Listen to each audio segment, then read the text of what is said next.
और अब हम आपको चीन में आई भीषण बाढ़ की हाहाकारी तस्वीरें दिखाते हैं। हुनान प्रांत के सुइनिंग में लगातार हो रही बारिश ने ऐसा कहर बरपाया कि सड़कें तक बह गई। और तो और एक इमारत बाढ़ के पानी में बुरी तरह झुक गई, जो कभी भी इस सैलाब में समा सकती है। सड़कों और गलियों में बाढ़ का पानी इस कदर भर गया कि गाड़ियां भी डूब गईं। पानी का बहाव इतना तेज है कि अपने साथ सड़क को भी बहा ले गया। हर तरफ सिर्फ और सिर्फ पानी ही पानी है, जिसे देखकर ऐसा लग रहा है मानो जलजला आया है।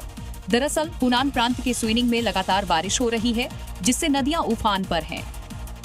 आलम यह है कि भीषण बाढ़ आ गई है, जिसमें घर, मकान, गाड़ी, सड़कें सब कुछ डूब रहे हैं और लगातार हो रही बारिश के चलते हालात और खराब हो सकते हैं।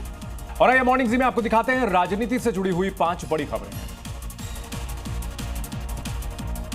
बिहार में कानून व्यवस्था को लेकर आरजेडी नेता तेजस्वी यादव ने एनडीए सरकार पर कई बड़े सवाल उठाए। तेजस्वी यादव ने आरोप लगाया कि नीतीश सरकार में लगातार अपराध बढ़ता जा रहा है। मुख्यमंत्री के नाक के नीचे हत्या, अपहरण और लूट जैसी वारदातें हो रही है। तेजस्वी ने यह भी कहा कि इस सरकार में अपराधी इतने बेलगाम हो गए कि दिन दहाड़े बड़ी से बड़ी वारदात को अंजाम देते हैं। जन स्वराज पार्टी के अध्यक्ष प्रशांत किशोर ने लालू यादव पर तंज कसते हुए उनके शासनकाल को एक बार फिर से जंगल राज बता दिया। लालू के एक एक्स पोस्ट पर तंज कसते हुए प्रशांत किशोर ने कहा कि लालू यादव अपराध के बारे में तो बात ऐसे कर रहे हैं, ये तो ऐसा ही है कि जंगल में शेर शाकाहारी होने की बात कर रहे हैं। ऑपरेशन सिंदूर पर भारत का पक्ष और आतंकवाद के मुद्दे पर पाकिस्तान की पोल खोलकर वापस अपने देश आने वाले शशि थरूर ने कोलंबिया में हुई बातचीत को बताया। उन्होंने कहा, कोलंबिया में हमारी सकारात्मक बात हुई। पाकिस्तान में हवाई हमले में मारे गए लोगों को लेकर दिए गए बयान को कोलंबिया ने वापस ले लिया। दरअसल कोलंबिया के विदेश मंत्रालय ने 8 मई को बयान जारी कर पाकिस्तान में भारत के हवाई हमले की निंदा की थी और इसमें मारे गए लोगों के प्रति संवेदना जाहिर की थी।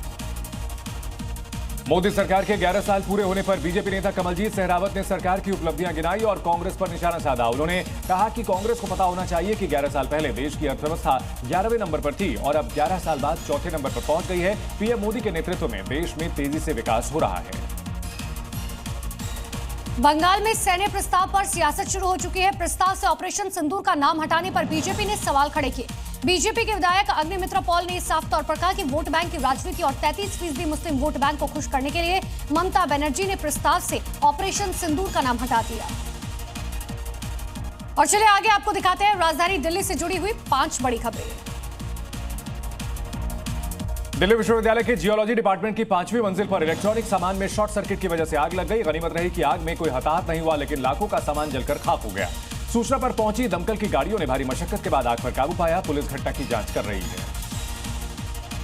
दिल्ली के मंगोलपुरी औद्योगिक इलाके में रबर की शीट बनाने वाली 3 मंजिला फैक्ट्री में भीषण आग लग गई। आग की जानकारी मिलते ही फैक्ट्री के अंदर मौजूद सभी कर्मचारी बाहर आ गए। सूचना पर मौके पर पहुंची पुलिस और दमकल विभाग की टीम पहुंची। इतना ही नहीं, भारी मशक्कत के बाद 11 दमकल की गाड़ियों ने करीबन 6 घंटे के बाद आग पर काबू पाया। वहीं कूलिंग का कार्य देर शाम तक चलता रहा। उत्तर भारत भीषण गर्मी की चपेट में है। दिल्ली से लेकर पंजाब, हरियाणा और राजस्थान तक लू का प्रकोप जारी है। दिल्ली में मंगलवार को पारा 45 डिग्री सेल्सियस के पार हो गया। मौसम विभाग ने हीट वेव कंडीशन को लेकर ऑरेंज अलर्ट जारी किया है। आईएमडी ने कहा कि अगले 4 से 5 दिन के दौरान उत्तर पश्चिम भारत में हीट वेव की स्थिति बने रहने की आशंका है। दिल्ली के रोहिणी में हुई चाकूबाजी में घायल नाबालिग ने अस्पताल में दम तोड़ दिया, जिसके बाद परिवार में मातम का माहौल है। चाकूबाजी में 13 साल का लड़का घायल हो गया था। मृतक के भाई के मुताबिक मामूली सी बात में पहले मारपीट हुई और उसके बाद दूसरे पक्ष के लोगों ने चाकू से हमला कर दिया। पुलिस ने घटना के बाद 3 नाबालिगों को गिरफ्तार कर लिया। दिल्ली के बाहरी जिला में पुलिस ने अवैध बांग्लादेशियों के खिलाफ बड़ी कार्रवाई की। पुलिस ने 242 बांग्लादेशी नागरिकों को गिरफ्तार किया, जो अवैध रूप से भारत की सीमा में प्रवेश कर यहां रह रहे थे। पुलिस के मुताबिक बाहरी जिले की विदेशी सेल को मंगोलपुरी रेलवे लाइन के पास बांग्लादेशियों की आवाजाही की गुप्त जानकारी मिली थी, जिसके बाद पुलिस की टीम मौके पर पहुंची और संदिग्ध लोगों को गिरफ्तार किया। Zee News।